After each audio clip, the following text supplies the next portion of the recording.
po natin ang tambalang muling magbibigay ng gloria at liwanag sa ating lungsod. Palakpakan po natin Vice Mayor G. Atienza at Yorme Isko Moreno Cabañoso.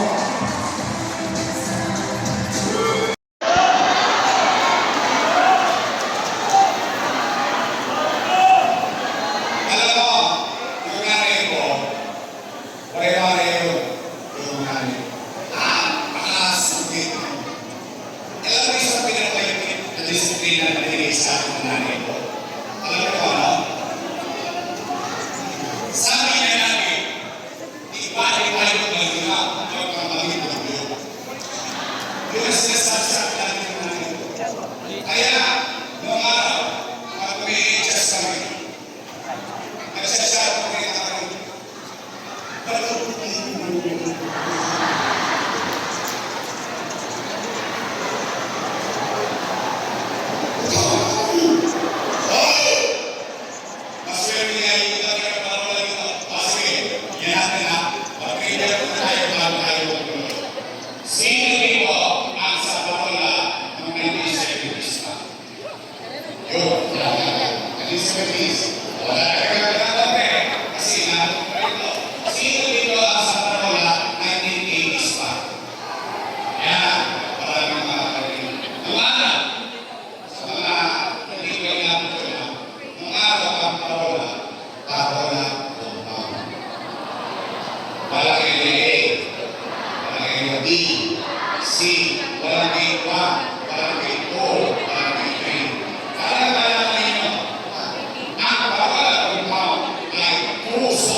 yung kalsada papasok ng Corona until ginawa yung FIP na mas kilala natin ICTSI.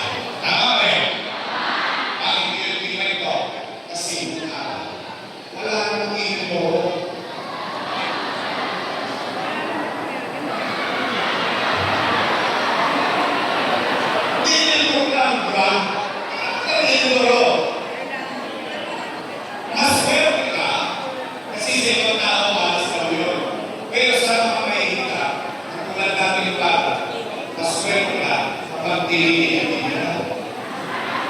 Sorry, magaling banting. Tama eh! Tatalingin naman kayo kuhain eh. Ang problema, di kasi gusto ko lang ikaramdam. Nagtutubig. Inaahawin ko yung dyan. Ano ko nabukas?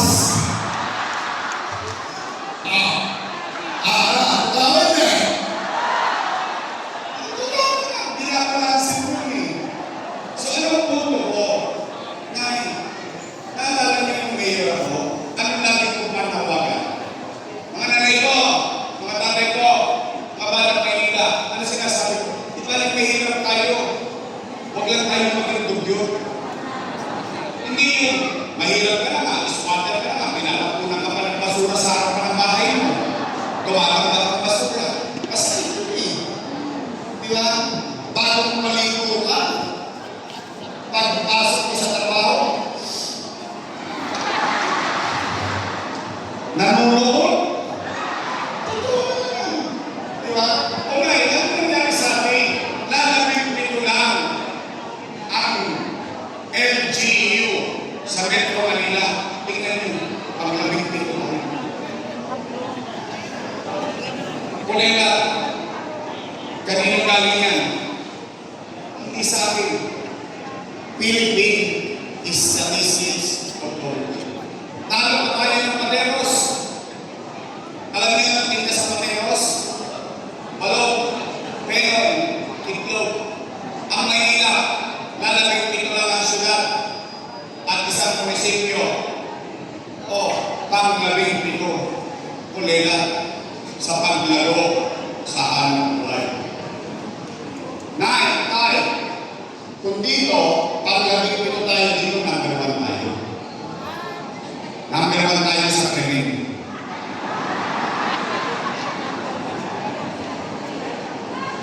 sa buong Southeast Asia. Pasilin ninyo, yung mga nakasulat dyan, puro na Philippines, ha? Ba't Manila? Anong ibig sabihin niya? Nagbalikan na ng mga maaling, droga, hold up, snatching, si Eddie, si Papi. Kilala niyo si Eddie? Eddie sila. Si Papi. Pati kasama ni Eddie. Umayos tayo eh. Kayo nga sa parole. Ano sinabi ko nga? Ilabas nyo sa entrada. Alas 6 ng umaga, alas 7 ng umaga, ahakutin ko ang pasok. Ipanin mo ng maayos, iselyo ninyo, lagay nyo dyan, kukunin ng gobyerno ng Duterte. Tama mo rin? Tama. Ngayon, naalala niyo ba ng araw, may gobyerno sa umaga, sa tanghali, sa hapon, sa gabi, hanggang madaling araw, may gobyerno sa lungsod ng Maynila. Naalala niyo nag-iikot ako hanggang madaling araw? Namimiss niyo na yun? Naalala niyo ba yung gobyerno ng araw, mabilis o bilos? Namimiss niyo na yun? Tulungan niyo ako! Let's make Manila great again! Pangapat at panghuli para uwian na. Maraming ihahagis na kaldero sa bahay mo yan. Walang nagluto sa bahay. Nandito, nakipag-chismisan kay Yorme. Pero ito yung pinakamahalaga. Happy. Usapin, pera ng tao. Malagay sa inyo. Oo naman. Pera niyo yun. Tama ba? Nakalulungkot isipin na itong mga dati kong kasama nung araw, puro papuri sa akin ang papuri. Papuri rito, papuri rin. Akala mo pala si puro papuri. Ngayon, ako na ang pinakamasama sa kanila. Anong sabi? Si Yorme, maraming iniwang utang. Narinig niyo yun? Narinig ko rin yun. Sinabi nila yun? Nakita ko din. Ngayon, ano? Mga nanay at tatay ko, mga lolo-lolo. Gusto niyo marinig ang sagot? Dapat na. Bakit? Pera ng tao ba yun? Nay, gusto niyo bang sa aking din ninyo marinig ang sagot? Dapat din. Bakit? Ang leader dapat maging responsable siya sa bagay na ginawa niya para sa kanyang mamamayan. At ang leader, aakutin niya ang lahat ng responsibilidad. Kung sa tingin niya tama yun, hindi na yung katapusan. Hayaan mo tao kaya na magdesisyon kung tama o mali yung ginawa mo. Kailangan mo akuin ang responsibilidad niya. Hindi ka para magturo, magsisi na magsisi sa ibang tao. Hindi mo mag-mayor ka eh. Hindi naman yung binigay sa iyo ng tao ng prusa eh. Hihingi mo muna sa tao, binigay sa iyo ng tao. Ngayon, ikaw na ang responsable sa posisyon na yun. Tama mali? Aamin na kayo. Taas ang kamay ng may anak dito. Mali ko, isa sa inyo yung mga asin ako. Pakayong dalaga. May anak kayo? May pamilya kayo? Real talk. Kapag walang makakain ng pamilya, gagawin niyo yung anak. Will. Gagawin niyo ng plan. Inakawin niyo. Iraraos niyo. Babalik sa buhay.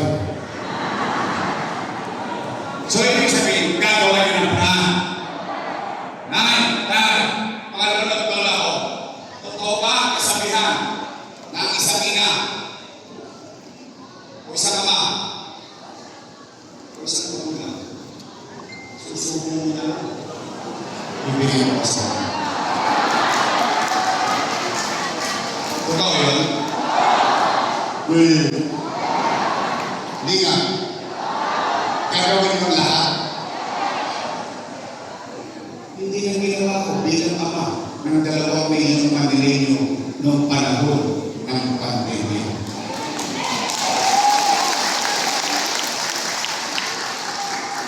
Nay, when you elected me as your mayor in 2019, wala kayong narinig sa akin na sinisiko yung dating administrasyon. Wala kayong narinig sa akin na itinuro ko daliri ko kung kanino. Anong una kong ginawa? Pagkapanalo na pagkapanalo, nililinis mo ang Maynila sa kapulitan. Pinaliliguan ko. Ultimo sa labas ng sityo, nakaapat ako ng dahil. Alam niyo yun? Nangyari yun eh. Inaayos mo Maynila. Lahat ng Colonges. Pinalalayas ko sa Maynila. Kung hindi ko man pinalalayas, ano sabi ko sa kanila? Sa mga kriminal. Kayo, hindi ko mapipigilan gumawa ng krimen sa Maynila. Kung nanay mo nga, hindi kayo mapantayan ng 24 oras sa buhay. Pero ang sinabi ko sa tao bayan, mga bata Maynila, pumalat na kayo. Pag ang krimen ginawa nila sa Maynila, ang ikamamatay ng kriminal, kuya. Bakit? Hahabulin ko sila sa mga sulok ng Pilipinas. Papagalagutin ko sila sa mata ng batas, hindi sa batas ko, sa mata ng batas, para maramdaman nila na hindi nila pwedeng gawin sa Maynila yung masamang galing. Nay, kinausap ko mga negosyante. Ano sabi ko? Patawarin nyo na ang Maynila. Bumalik na kayo dito. Bakit? Kasi gusto ko magkatrabaho. Nay, alala niyo ba? Napakiusapan ko McDonald's, Jollibee, Chowking, Popeyes, KFC and so on and so forth. Nabigyan ng trabaho mga senior citizen tanging sa Maynila lamang. Nay, umaangat pa tayo. Lahat ng ginagawa sa Maynila, ginagawa ng DILG Memorandum para ipakopya sa buong bansa. Lumilipad na tayo, umaangat na tayo, biglang boom! Bumbo sa pader. Nagkapandemya. Tanong, mauulaan ko ba na magkakapandemya? Ano ang epekto ng pandemya? Wasak ang ekonomiya. Wasak ang ekonomiya. Walang hanap buhay. Walang hanap buhay. Walang trabaho. Walang trabaho. Walang pizza. Walang pizza. Walang chicha. Tama ba rin? Nay. Kayo na mga nakabuhay dito. Kayo, testigong buhay. Noong panahon ng pandemya, kaya natin sabihin, dito sa lungsod ng Maynila, sa panahon natin, walang nagutom sa lungsod ng Maynila. Mayaman, middle class, mahirap,